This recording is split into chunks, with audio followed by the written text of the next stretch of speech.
Eine Terrasse muss nicht nur gut aussehen, sondern auch funktionieren. Und das geht mit dem Tubac-System. Denn das sorgt dafür, dass eine Terrasse dauerhaft hält.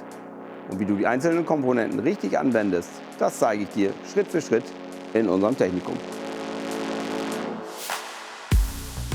Als erstes kommt der Tubac Truss Grobkornmörtel zum Einsatz. Dafür mischst du den Mörtel mit Wasser erdfeucht gemäß den Herstellerangaben an.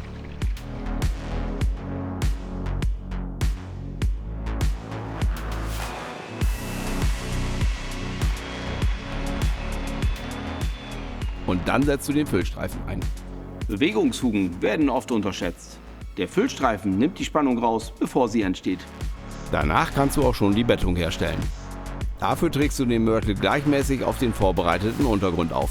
Anschließend wird er auf die gewünschte Höhe abgezogen und leicht verdichtet.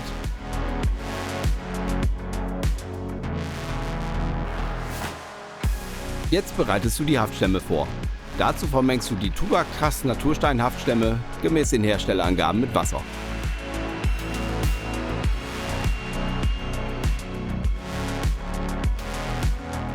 Dann ziehst du die Haftstämme auf den Untergrund deiner Fliese auf.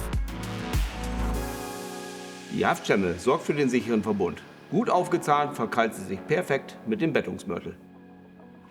Jetzt kannst du die Fliesen frisch in den Grobkornmörtel einlegen, ausrichten und gleichmäßig einschieben. Achte dabei auf eine vollflächige Bettung ohne Hohlstellen und auf gleichmäßige Fugenbreiten. Nach dem Verlegen muss der Belag ausreichend ruhen. Schütze die Fläche während der Erhärtung vor direkter Sonne, Regen und Frost. Nach dem Erhärten kommt unser Fugenmörtel TNF Vario Rapid zum Einsatz. Der ist hochverformbar, super flexibel und verfügt über eine effektive kristalline Wasserbindung. Den Mörtel mischst du gemäß den Herstellerangaben mit einem Rührgerät an, bis eine homogene Masse entsteht.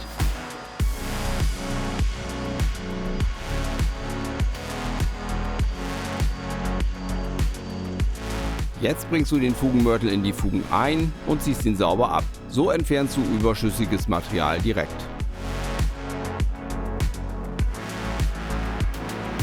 Gerade beim Verfugen zeigt sich die Qualität.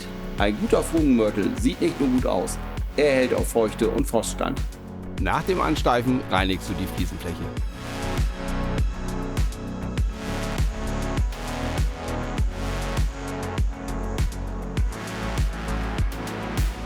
Und so baust du mit dem Tubac-System eine Terrasse auf, die nicht nur gut aussieht, sondern auch funktioniert. Abgestimmt von der Bettung über die Haftstämme und dem passenden Fugenmaterial. Vielen Dank fürs Zuschauen und viel Erfolg bei deinem nächsten Projekt.